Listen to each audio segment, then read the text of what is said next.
BJP को target है, BJP को बताना है और ये इंडिया गठबंधन की अहम बैठक कांग्रेस का दावा है। इस पर बात करने के लिए हमारे साथ केंद्रीय गृह राज्य मंत्री नित्यानंद राय जी जुड़ गए हैं। बहुत बहुत स्वागत है कशिश न्यूज पे आपका। सर, क्या हो रहा है? कांग्रेस एक बड़ी बैठक आज दिल्ली में 11 बजे से कर रही है। राहुल गांधी नेतृत्व कर रहे हैं, अध्यक्षता कर रहे हैं। कहते हैं कि बीजेपी को रोकना है। 2024 के लिए एक बड़ी चुनौती कांग्रेस बनने वाली है। मुंगेरी लाल के हसीन सपने वो लोग देख रहा है। बीजेपी को क्या रोकेंगे? जो खुद समाप्त हो गए, जनता जिसको इनकार कर चुकी है, वह क्या बीजेपी को रोकेगी? आज बीजेपी के पास दुनिया के सबसे लोकप्रिय नेता आदरणीय नरेंद्र मोदी जी है, जिन्होंने इस देश से गरीबी मिटाने का काम कर रहे हैं। यहाँ किसानों को, महिलाओं को, यहाँ युवाओं को, यहाँ गरीबों को कैसे हक मिले, न्याय मिले, उनके जीवन में खुशियां, इसके लिए काम कर रहे हैं। और जब यह चार समाज जिसके साथ है, उसको कौन हटाएगा? लेकिन कांग्रेस तो कह रही है कि राहुल गांधी आज एक टास्क देने वाले हैं। 25 लोगों की टीम है जो बिहार पे फोकस है और 40 सीटों पे तैयारी चल रही है। तो क्या लगता है कि चुनौती नहीं बनने वाली है? कांग्रेस नहीं बन सकती? राहुल जी क्या कब बोलेंगे, क्या कभी चीन की बात करेंगे, कभी पाकिस्तान की बात करेंगे।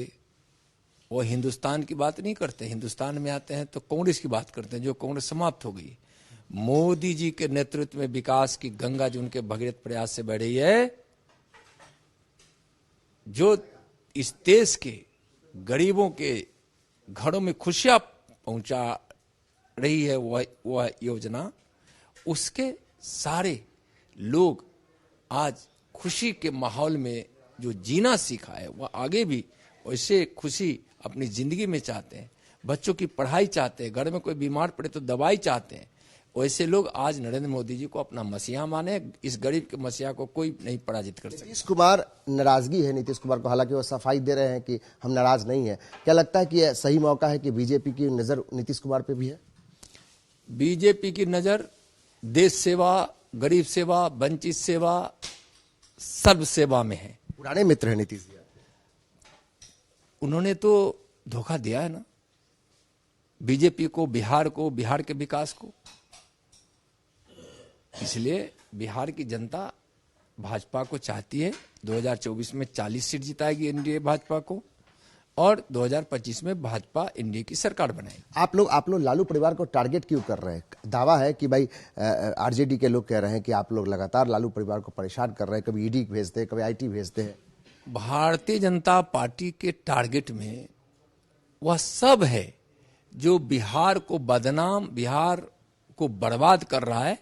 वैसे कोई भी व्यक्ति हो या कोई भी पार्टी हो, भारतीय जनता पार्टी को ऐसे सारी पार्टियां और सारे लोग टारगेट में। कोई भारतीय जनता पार्टी, समझे ना, कोई ऐसी पार्टी है जो विकास चाहती है, और जो इसमें जो बाधा बनेगा, स्वाभाविक है कि भारतीय जनता पार्टी उसका विरोध करेगी। बीजेपी का क्या एजेंडा है 40 सीटों को लेकर? बिहार 40 सीट जीतेंगे और 40 की 40 सीट जीतेंगे। आपके गठबंधन में कहीं कुछ सीट शेयरिंग को लेकर दिक्कत नहीं? कोई दिक्कत नहीं है, कोई दिक्कत नहीं।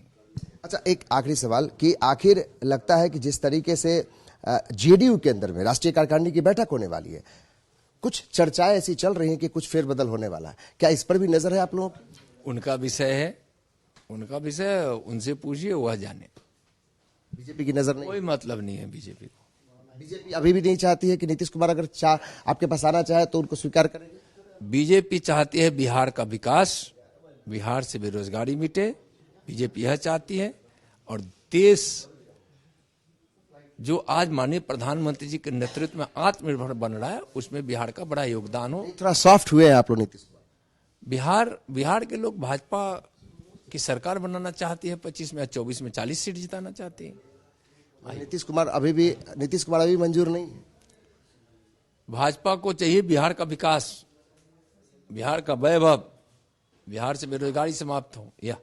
तो ये नित्यानंद राय जो खुलकर सारी बातों को कहते हुए और बता रहे हैं रश्मि कि किस तरीके से बिहार में अगर चुनौती देना चाहती है कांग्रेस, लेकिन बीजेपी मजबूती से इसको स्वीकार करने को तैयार है। और जिस तरीके के आरोप आरजेडी की तरफ से लगते हैं कि ईडी और आईटी के जरिए बीजेपी लालू परिवार को परेशान करना चाहती है।